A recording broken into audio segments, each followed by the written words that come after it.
Hermanas y hermanos, en esta celebración del tránsito de San Francisco, quisiera compartirles lo que fueron los últimos días de su vida. Los últimos días de su vida los podemos empezar a resumir luego de su experiencia en el Monte Albernia, cuando Francisco recibe los estigmas. Después de esta experiencia continúa un proceso, digamos así, de enfermedad muy largo. Francisco decide descender del monte Albernia y este descenso del monte Albernia se convierte en toda una travesía apostólica, porque en este momento su cuerpo es un cuerpo que habla, es decir, es un cuerpo que predica. No eran necesarias las palabras, solamente su presencia comunicaba la presencia de Dios. Y son los días cuando él le dice a sus hermanos: comencemos, hermanos, porque poco o nada hemos hecho. Posteriormente de descender del monte Albernia, Francisco va a Rieti. Sus nervios de los ojos serán cauterizados para calmar un poco el dolor de la enfermedad que está padeciendo, y posteriormente de estar en Rieti pasa a Siena buscando un nuevo médico para ser atendido, y ahí en Siena él siente que va a morir.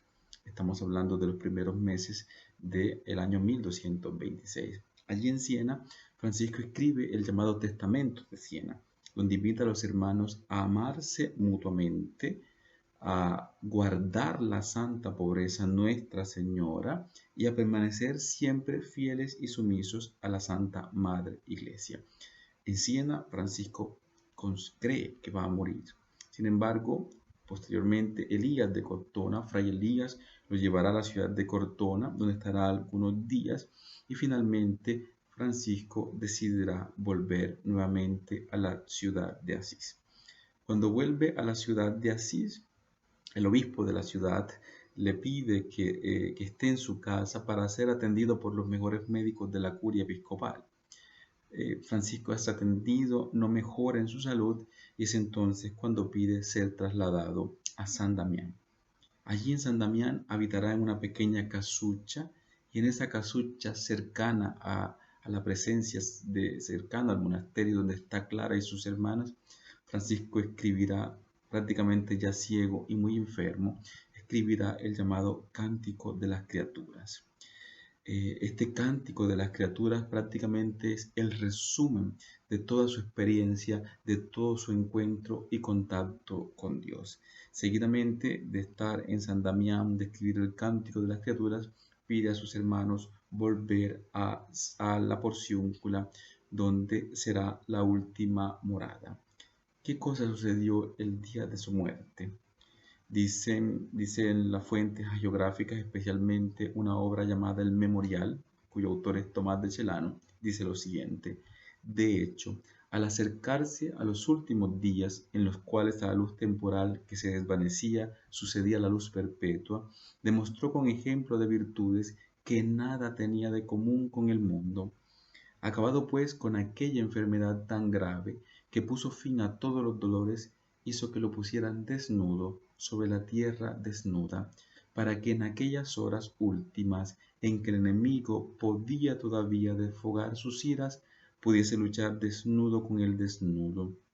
En verdad que esperaba intrépido el triunfo, y estrechaba ya con las manos entrelazadas la corona de la justicia, pues así, puesto así en tierra, despojado de la túnica de saco, volvió según la costumbre el rostro al cielo, y todo concentrado en aquella gloria, ocultó con la mano izquierda la llaga del costado derecho para que no se viera, y dijo a los hermanos: he concluido mi tarea, Cristo os enseñe la vuestra. En los últimos momentos, Francisco se despoja de lo único que le quedaba. Y lo único que le quedaba era la túnica. Cuando pensamos en la túnica, tenemos que pensar al signo de la identidad.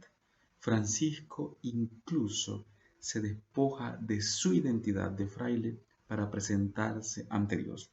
Porque como lo dirá él en la admonición, ante Dios somos lo que somos y nada más.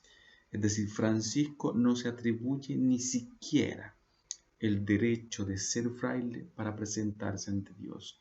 Ante Dios se presenta como una criatura reconciliada en todas sus dimensiones, incluso reconciliada con la madre hermana tierra. Yo creo que la muerte de San Francisco es sin duda alguna una invitación y sin duda alguna una exhortación para todos nosotros para recordar que en este mundo somos pasajeros. Y además, quienes quedamos en este momento, quienes aún vivimos, recordemos que tenemos que continuar nuestra misión, vivir hasta el final el legado que el Señor nos ha dejado y que especialmente Francisco de Asís, con su carisma, nos ha dejado a todos nosotros.